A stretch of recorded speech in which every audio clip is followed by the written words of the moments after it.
মাছ ধরছি, খেলা করছি, অনেক দুষ্টুমি করতে হবে বলা আছে। লায়ন্স ক্লাবের কারণে হেলালের সঙ্গে আজকে আমাদের অবশ্য এটা জানেন, হেলালের সঙ্গে দূরত্ব অনেক দূর। আমি মারা গেলে হেলাল আসবে এই শহরে, কিন্তু আমরা দুই ভাই আছি, কিন্তু ও মারা গেলে আমাকে আগায় দিতে হবে। সেখানে এই লায়ন্স ক্লাবের কারণে ওর সঙ্গে আমার এই বন্ধুত্ব, শুধু কোরবানিতেই আমরা একসঙ্গে, যেহেতু একই বাড়ির আমরা দুই ভাই আছি, কোরবানিটা করি একসঙ্গে। আর কালে ভদ্রে দেখা হয় আমার গ্রামের বাড়িতে, যদি কেউ মারা যায়, কারো বিয়ে শাদী হয়, সেক্ষেত্রে দেখা হয়। এছাড়া তোর সঙ্গে দেখা হওয়ার কোনো সুযোগ নেই, অথবা আমরা এই শহরে দুই ভাই থাকবো। এই যে ওর সঙ্গে আমার এই যে বিরোধটা, সে এই লায়ন্স ক্লাবের আমি বাবুকের সঙ্গে মিলন ভাইও ছিল সেখানে, দাদা ছিল, এই যে আমরা একসঙ্গে ছিলাম। এই জন্য আমি আমার ভাইকে ছাড়তে পারছি, আপনি আপনার বন্ধুকে ছাড়তে পারলেন না, এটা আসলে হয় না।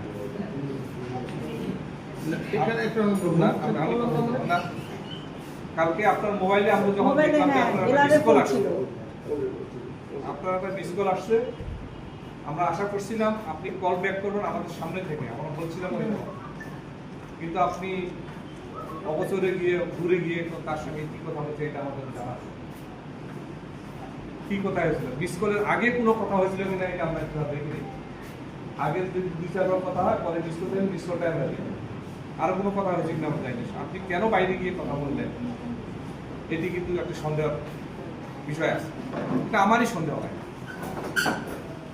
আর আপনি একবার এক এক কথা বলেন, একবার বলেন যে আমি দোষী না, একবার বলেন যে আমার ক্ষমা করে দেয়, একবার বলেন যে আমি দোষী, অসাধারণ, এইগুলো চলবে না ভাই। এখানে আপনাকে স্টেট এখন আমি প্রেসিডেন্ট হিসেবে এখন স্টেট বলতেছি, আপনাকে প্রস্তুতি মামলা দিতে হবে।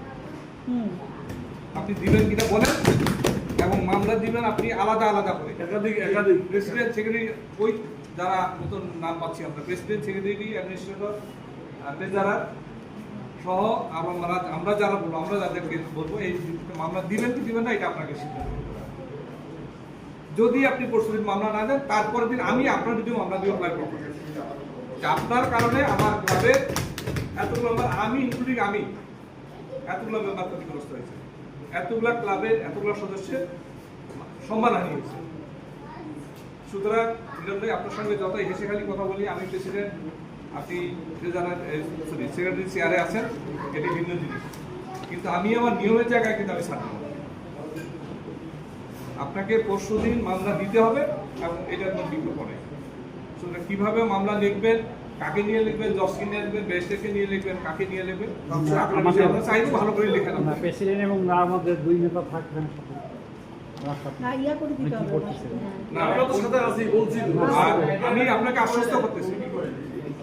আমি আপনাকে আশ্বস্ত করতেছি, আপনি যদি মামলা দেন, লায়ন্স ক্লাবের প্রেসিডেন্ট আশ্বস্ত করতেছি আপনার সঙ্গে আমরা আছি। কিভাবে সাপোর্ট দেওয়া লাগে, কোথায় ফোন করা লাগবে, কোন উকিলের কাছে যাবে, জজের কাছে যাবে, পুলিশের কাছে যাবে, সেটা আমরা দেবো। আপনি যদি মামলাটা দায়ের করেন, তারপর ওই প্রেসিডেন্ট সেক্রেটারির অবস্থা আমরা, এবং এটি যদি আপনি না করেন, নিশ্চিতভাবে আমাদের এমনি প্রমাণিত হয়ে গেছে, আপনার সন্দেহ যেটা হয়েছে, আমরা নিশ্চিতভাবে ধরে নিব যে আপনি এটার সঙ্গে আপনার ভুলে হয়নি, আপনি সরাসরি জড়িত এটার সঙ্গে, এই জন্য আপনি মামলা করতেছেন না, সুতরাং আমরা মামলা দিব আপনাকে। এটুকু কথা বললাম, কথাগুলো একটু শোনাবে সেক্রেটারি সাহেব, কিন্তু আপনি আমাদের ক্লাবের স্বার্থে, আপনি নিজেও এই আমাদের যুদ্ধের সারথি একজন ছিলেন।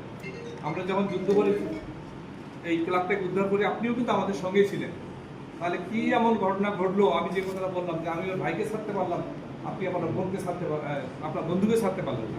আমি আবার রিপিট করি, আমি মারা গেলে হেলাল আসি আমার ডেড বডি প্রথম তুলবে এই শহরে, কিন্তু হেলাল মারা গেলে ওর ডেড বডি আমি তুলবো এই শহরে, তার সঙ্গে আমার সে দাগ তুলে সম্পর্ক এই ক্লাবটার কারণে। আর হেলালের সঙ্গে আমি যতদিন কাটাইছি, সেই মাছ ধরা থেকে, পাখি মারা থেকে, কত আমাদের স্মৃতি আছে, সব ভুলে গেছি আমি, কিন্তু আপনার বন্ধুত্বের সম্পর্ক আপনি বলতে পারেন নাই, যে প্রমাণ হইল কালকে আপনি যখন গিয়ে কথা বলেন। সুতরাং লাইনবৃন্দ কথা আর রাত অনেক হয়ে গেছে, সিদ্ধান্ত আজকের এটাই হলো, আগামী পরশুদিন, লাইনবৃন্দ শুনেন, আগামী পরশুদিন রাহাতুল মিলনকে মামলা দিতে হবে। আসামি কারা কারা আসামি হবে? ওই যে কথিত কমিটির প্রেসিডেন্ট, সেক্রেটারি যারা, অ্যাডমিনিস্ট্রেটর সহ নেপথ্যে যারা কাজ করতেছে আমরা বুঝি, তারা আসামি হবে। এই মামলা উনি করবেন, ওনাকে সর্বতভাবে সহযোগিতা ক্লাব প্রেসিডেন্ট সবার পক্ষ থেকে আমি প্রেসিডেন্ট হিসেবে আপনাকে আশ্বস্ত করতেছি, আপনার সাথে আমরা থাকবো। যদি আপনি এইটা করতে পরশুদিন গরিব ছিল, আপনি একদিন সময় পাচ্ছেন উকিলের সঙ্গে কথা বলবার, দেখবার, মামলা তৈরি করার একদিন আপনি সময় পাচ্ছেন। যদি ভাই এটা আপনি না করেন, তারপরের দিন আমি মামলা দিব আপনাকে। এবং এই মামলায় আপনারা সাক্ষী থাকবেন। যে আজকের মামলা আপনারা সবাই জানলেন, আজকে মিটিং এসে তার ডিভাইস থেকে এটা হয়েছে, সুতরাং আপনারা সাক্ষী থাকবেন। কেউ যদি দেখতে চান যে মোবাইলে আছে, ওই মেসেজটা আপনি যে অ্যাক্সেস দিয়ে করছে সেই জন্য ওখানে আছে। সুতরাং অস্বীকার করার কোনো সুযোগ নেই। বিনয়ের সঙ্গে আবার বলি, সেক্রেটারি সাহেব আপনি পরশুদিন মামলাটা দিবেন, আমাদের নেতা মানে কঠোর কোনো সিদ্ধান্ত যেটা আমাদের বর্তমান যে সেক্রেটারি, যেটা আমাদের এই পর্যন্ত আমরা যতটুকু আমাদের বলা সম্ভব, সেটা হচ্ছে যে ঘটনাটা ঘটছে তার মোবাইল দিয়ে। ইনি একজন প্রাপ্তবয়স্ক লোক, ইনি হচ্ছেন একজন লিও মেম্বার, দীর্ঘদিনের লিও করেছেন। উনি ট্রেজারারও ছিলেন, যথেষ্ট অভিজ্ঞতা আছে।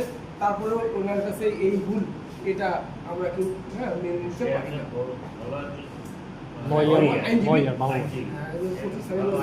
আইনজীবী আজকে আসলে ক্ষোভ তো জনগণই দেখাবে, নেতাদের কিন্তু ক্ষোভ দেখানোর কোনো স্কোপ নাই। আপনাকে আমরা একটা বড় চেয়ারে দিচ্ছি, আপনি আমাদেরকে রাগ দেখাবেন, এটা আজকে আপনার হাত জোর করে ক্ষমা চাওয়া উচিত। যে ভুল হয়েছে, আমার অজ্ঞতা হয়েছে, আমরা এই করছি, স্কোপ আছে, আমরা আপনাকে কিন্তু ডাইরেক্ট সেইভাবে হ্যান্ড করিনি। কারণ আমাদের ক্লাবটাকে এখন গত 2 বছর থেকে আমাদের ক্লাবটা খুব সুন্দরভাবে যাচ্ছে, আরও সুন্দর যাক। আমাদের ভিতর থেকে এরকম একটা ঘটনাটা তারা আমরা আসলে নিজেরা কি পরিচয় নিতে পারছি। আর এখানে আসলে নিজেকে নির্দোষ প্রমাণ করার যথেষ্ট সুযোগ আছে আন্তরিকভাবে।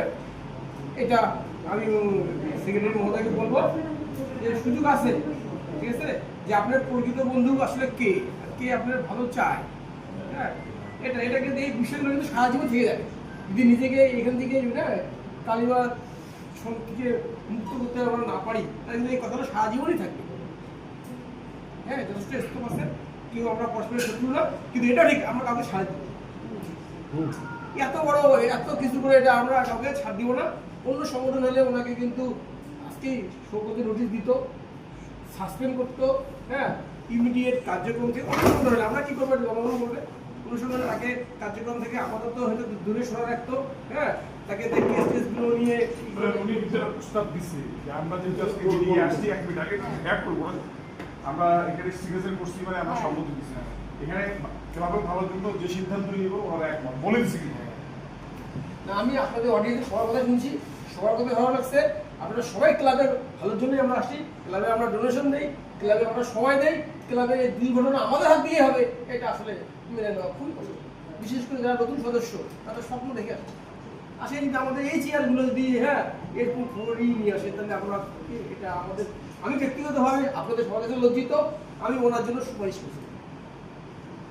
এখন ইচ্ছাকৃত হোক অনিচ্ছাকৃত হোক, এনার হাত দিয়ে গেছে, আপনি আপনাদের কাছে আমি ক্ষমা চাই যে এনার জন্য আমি জোর বাবু ভাই, সোহেল ভাই, সবার কাছে অনুরোধ করছিলাম যে উনি অনেক লিও মেম্বার, ওনাকে দেন।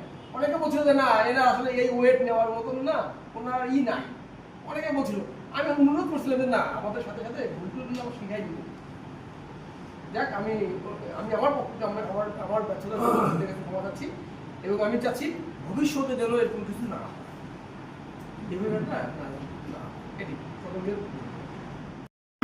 মেম্বার আমি বক্তব্য আমি টলারেট করবো না, হজম করবো না।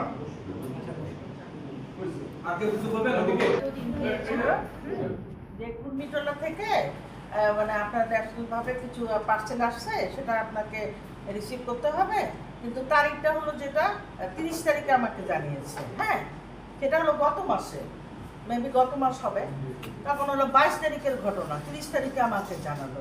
তখন আমি কীভাবে ডেট পার হয়ে গেছে, যেটা আসছে ওটা আমি সোহেল ভাইকে জানিয়ে দিয়েছি। আবার আমাকে রিসেন্ট 2-3 দিন আগে, 1 সপ্তাহ খানিক আগে দিয়েছে, দিয়ে বলতেছে আপনি কোথায়? আমি বলছি আপনি কি ঢাকায় আসছেন? মানে জি না, আমি ঢাকায় নেই। আমি রংপুরে আছি, আমি ঢাকাও থাকি রংপুরেও থাকি, এখন বর্তমানে আমি রংপুরে আছি।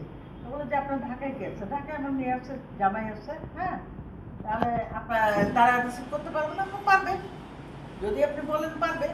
কি আসছে, তা জামাই কি করে, মেয়ে কি করে জানতে চাইলে বললাম, তখন বললো যে আচ্ছা ঠিক আছে, তাহলে আমরা ইয়েতে রংপুরে পাঠাবো, এসে পরিবারে 1000 টাকা খরচ লাগবে, দিয়ে দেবেন না? ওকে। একই ফোন আমার কাছে আসছে, আমার কাছে 1500 টাকা। ও আমার কাছে 1000 টাকার কথা বলছে। তারপর বললো যে আমি বলছি যে লায়ন্স কখনো পিন দিতে টাকা নেয় না। হ্যাঁ। পিন দিতে কোনো টাকা নেই। আমি কিছুই বলিনি। লাইনে আমি কিছুই বলিনি, হ্যাঁ। আমরা আচ্ছা যখন আমাকে এসে পরিবার থেকে নক করবে তখন আমি যাবো, হ্যাঁ। আমি এবার বললাম না কেন 1000-1500 টাকা লায়ন্স টেস্ট করতেছে, আমি একজন লায়ন্স ক্লাব, ঠিক আছে, আমি কি বলবো কি আমার 1000 টাকা নাই বা 4000 নাই 5000 নাই, আমি কি আসছে আমি ওটা রিসিভ করবো, হ্যাঁ, আমি এটা আবার ওই ভয়ে তো যাবো না। আপনার ওটা নাম্বার দিয়ে আমাদের জি। হ্যাঁ আমি পিন বুঝেছি।